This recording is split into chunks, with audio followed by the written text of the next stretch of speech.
okay to put that right there? Yeah, I think so. Okay. That looks great. Okay. Thank you. All right. Okay. Thanks everybody for coming. Y'all just let me know whenever y'all are ready, whenever it's all centered up.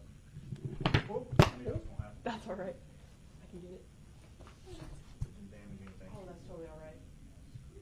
Can't damage it. Thank you very much.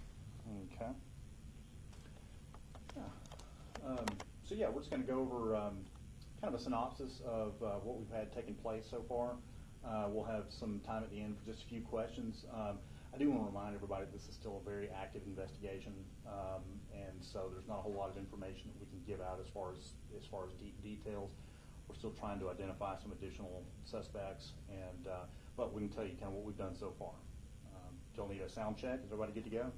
Yeah. Everybody's good? Okay. All right. Well, good afternoon, everybody. Thanks so much for coming. My name is Captain Terrell Cook. I'm the Investigations Division Commander here at Madison Police Department. To my left, to your right, I have Detective Bryce Tates, and to my right, I have Detective Sean Weaver. They were both very instrumental in cracking this case and returning a lot of property to some of our residents and businesses. So early last week, MPD started receiving reports of cars being broken into, as well as some local businesses in the Palmer Road area in Madison. Most occurred during the nighttime and early morning hours. However, there were some that occurred during the middle of the day and the mid-afternoon. Cars were parked at businesses along Palmer Road. A witness was able to provide a vehicle description, and detectives used some great police work to match that vehicle to a known domestic violence offender in our city. On Monday of this week, detectives obtained search warrants for the suspect's residence in Madison and recovered a large amount of stolen property from that residence, as well as took the suspect into custody. Detectives have been able to return a large amount of the stolen property to area residents and businesses so far. Some property was matched to rental storage units burglaries in surrounding jurisdictions, and we have been working with the other local jurisdictions to return that property to them so they can return it to their victims. Detectives arrested 33-year-old Joey Bright of Madison. He has been charged with 5 counts of unlawful breaking and entering 2 vehicles, 1 count of burglary in the 3rd degree, and 1 count of theft of property 4th degree. Crimes connected to this suspect are still being reported by citizens as we speak, and more charges are likely. We ask that residents that may have rented storage units on the west side of Madison to check your storage units and work with the storage companies to file police reports if needed.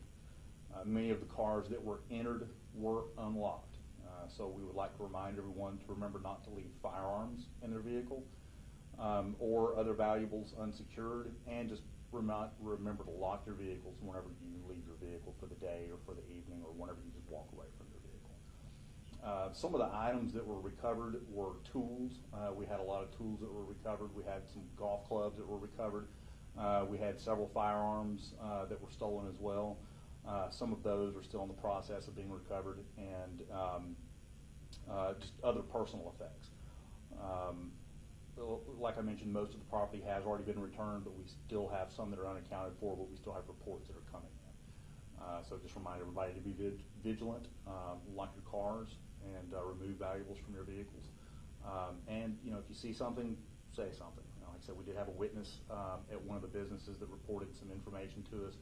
So just please make those reports. A lot of times people may be a victim of these types of crimes and they feel like there's no need for me to make a report, or the chances of recovering my items are very slim, so they just may decline to make a report. We encourage folks to report that to us. We may have your items. All right. Any questions?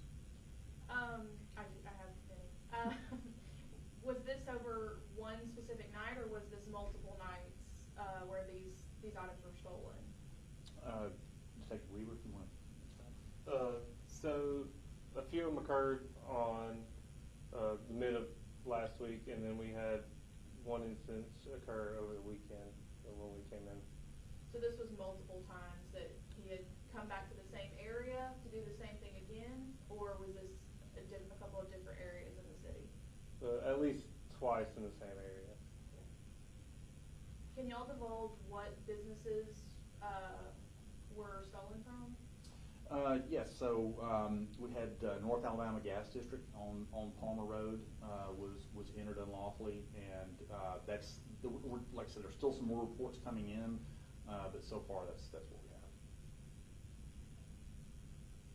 Could you go over the charges one more time? Yes, absolutely. So far, and more charges will be likely, but we've got one count of burglary 3rd degree, one count of theft of property 4th degree, and 5 counts of unlawful breaking and entering the vehicle. And you said that he has been arrested. Do you feel that he's working with someone or that there's still a danger to the public?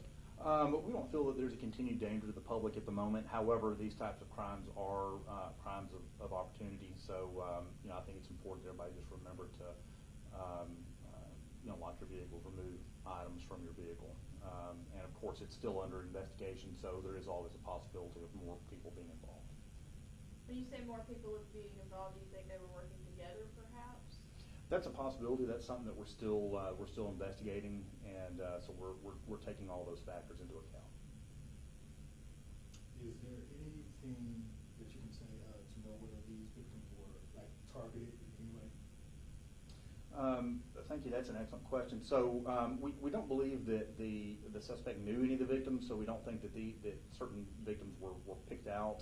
Again, I think it was just crime of opportunity. Vehicles being available, vehicles being unlocked, and so we don't feel that any specific person was targeted. One thing I always like to ask is, is this something that has become more common recently, or is this just kind of one of those spur of the moment crimes where somebody just decides to break into a bunch of cars? Have y'all had a lot of these recently? So thank you. I don't think we haven't necessarily seen an increase of those recently.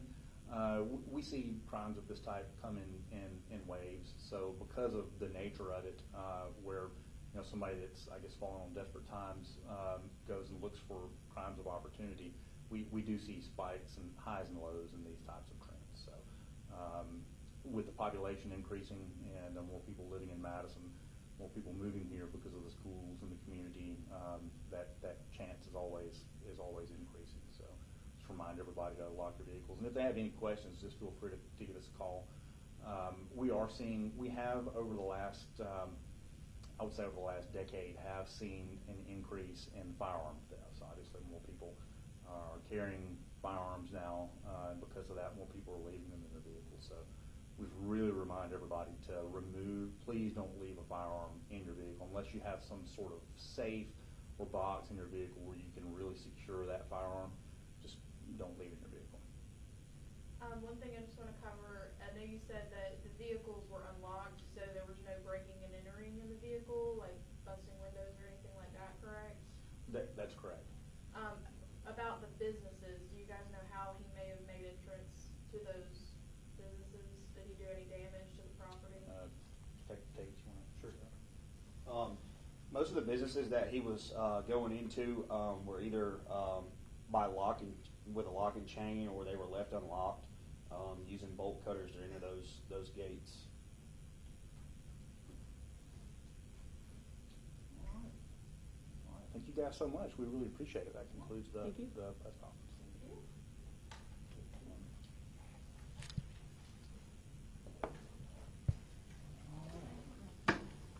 Appreciate it. Yes, sir.